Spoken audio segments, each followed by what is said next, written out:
What's up, family? It's your boy, Big Tommy Burns, here with Beast of the Bay Strength. And tonight, we're just going to give a quick update, man, on the progress of what's going on. We're in our second month officially of ownership at the gym. Many of you have been following the story. I talked about the passing of John, one of the employees here at the facility, the plaza facility that the gym is in. In the first month of ownership, that's something that's pretty hard to deal with in the way that went down. And I talked about, it triggering some things. So for me, I'm happy to report that I did go through my first therapy session. I talked about all of the trauma and the events and situations that's happened inside of my lifetime.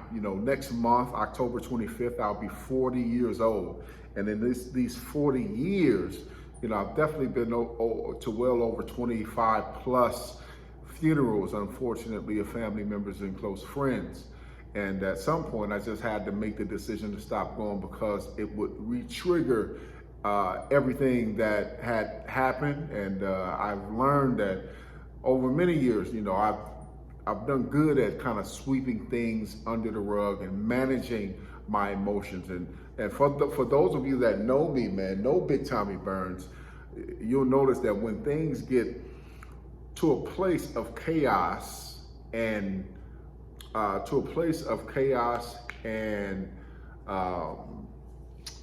that it becomes unmanageable. Like I'm a person, I handle crisis very well. I've had to all of my life. But when it becomes dysfunctional chaos, you'll notice that I just leave. Like I have nothing to do with it. I had to separate myself, regardless of the cost as well. I've had to walk away from relationships and friendships because of that. I've walked away from jobs because of that. I've walked away from business because of that, right? Once things get to a place of dysfunctional chaos and there's nothing else that I could do, I'm good on that. If I can't control it and dictate the environment, right? There's an old saying that says, if you can't change the things around you, you have to change the things around you. And I've been very good with that throughout my lifetime. But the thing that looking back, I wish I would have had that boundary, executed that boundary sooner than waiting for it to get to a place of dysfunctional chaos, right? In life, we're going to deal with hard things. We can't get away from it, right? And in scripture, it says, a man born of a woman is full of tribulation, right? Life is short, but full of tribulation. So you will have trouble. You will have troubled times and troubled experiences, but that's not the end all of the experience of life. What I've got out of this experience is something that I've never executed before. It's always been available to me, but I've just never executed it in my own power. And that is the gift of decision. Like making a decision to not let this traumatic event become a negative connotation, like connect to all of the negative things that's happened in my life, and making the decision to allow this experience to propel me forward, to use it as a stepping stone instead of a stumbling block. Like that sounds like a very cute cliche thing and motivational thing to say, but to really execute it in the fabric of my life is something that I'm intentionally doing right now. And I have to use the word intentionally because I've done it in my life, but it's been mainly just kind of like in an enduring way. Like I've endured a lot of hardship. I've endured a lot of trauma. I've endured a lot of deaths, and I've endured a lot of these things, but now making it an intentional decision to say, I'm going to get better because of this, not someday, not one day, not, because just arbitrarily because I've gone through it and I survived it. No, I'm going to intentionally get better because of this. Like one of the things that I made the decision to do is therapy, right? All of those things I talked about, losing mother and seeing grandmother being in the other room, or my grandmother got shot in the head, and holding my mother, she held her last breath, and father, committing suicide, watching a cousin get ran over by a car, losing little brothers and uncles, and all this type of stuff in my life, and friends, and have never gone to therapy because of it, right? Not because I didn't need to. I've absolutely needed to. I'm a person that you will never know that I'm going through a bunch of stress or that I'm going through depression. I'm one of those people unless I open up and talk to you about it, because it just, when things get tough, I go into a place of calm and to learn how to feel so that I can continue to function. And I could go there so deeply that you never know that I'm going through what I'm going through, right? And I've operated like that for all of my life, right? And it's a good thing for what it is and where it's taken me so far, but I believe that there's a better way. And that's what, seeking out therapy after this incident has been for me, in seeking that better way, right? Just because I've done it that way all of my life and it's yielded me a certain level of results, I won't say good or bad, but I'm okay in life, but I believe it could get better. And so intentionally using that to propel me forward into my future, into my vision, into my purpose, into my destiny, right? Here's the other thing that came up in my reflection period with this. We're so conditioned to label things, experiences, people, all type of things based off of what we've been through already, and not necessarily what we desire to get out of life. What does that mean? Because of that experience at the gym a couple of weeks ago, I intended for this place and this space, when I was going through the process of buying it, when I was doing all of the observation period, I was looking at things and said, okay, this is a space I can make my own.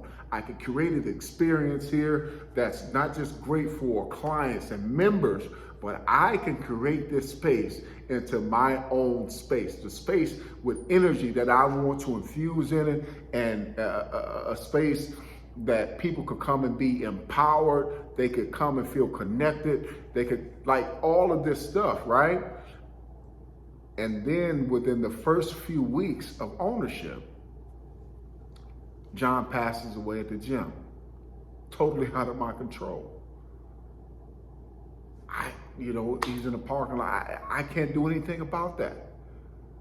So now it comes and challenges what I intended for this thing to mean in the future for me, in my present and in the future. And so now I come to a crossroads of, do I go back to the place of saying, yep, see, things don't ever go the way I intend for it to go. And I connected now my gym ownership experience after 8 years, almost a decade of getting to this place and working my tail off to get to this place. Do I connect it to everything else and say, yep, here we go. It's going to be the same story. I got to work hard. I got to do, why does this always happen to me? Why does things like this always seem to just go on in my life like this? Why does death seem to find me? Right? It was definitely a thought. And then here's the thing that happened. I've been studying and really, just studying and absorbing this brother's content by the name of Myron Golden over the last year. And man, it's some powerful stuff. And one of the principles that he brings out of scripture is that disruption always follows intention. The moment you decide to make your life better, the first thing that shows up is not the desired result. The first thing that shows up is something hard, right? Hardship. You decide to get into better shape and get into better health. You go work out. You go for your first workouts. The first thing that shows up is not you being stronger. The first thing that shows up is you actually being weaker. Sore muscles and, not feel lower energy, right? Having to allow your body to battle through all of that so that if you continue the process, you get stronger. So in learning that pattern, that disruption always follows intention, it now allows me to know that it's an indicator that I am on the right road to the desired place and results that I intend to get.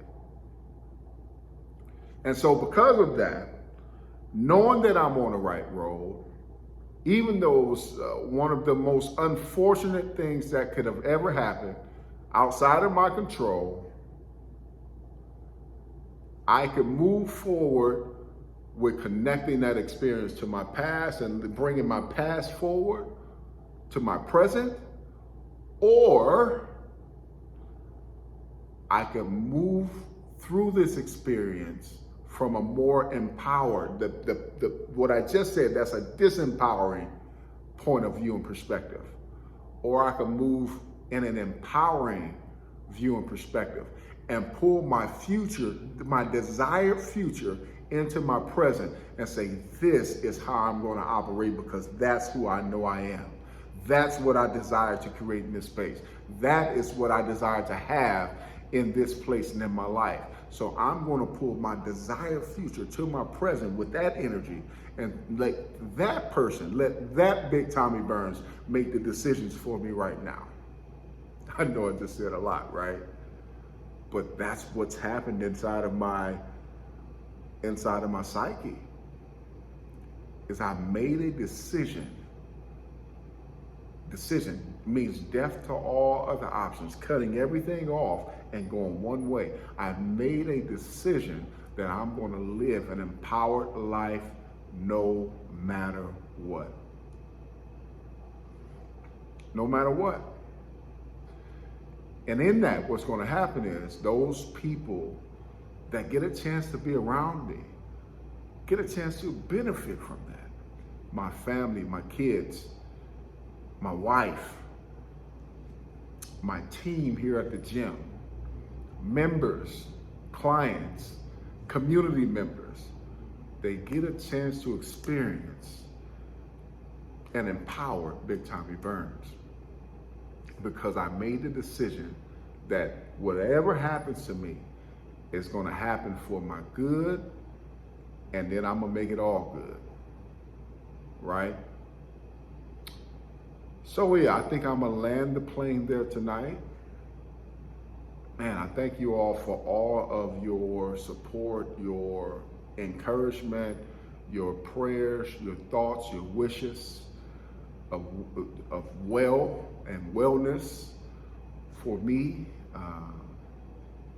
in my life and in my endeavors, in my family. I appreciate you all. Man, thank you all for taking this journey with me. Live an empowered life and don't allow the disempowerment of the past to be something that you live in your present and that you take with you into your future. Peace from the beast.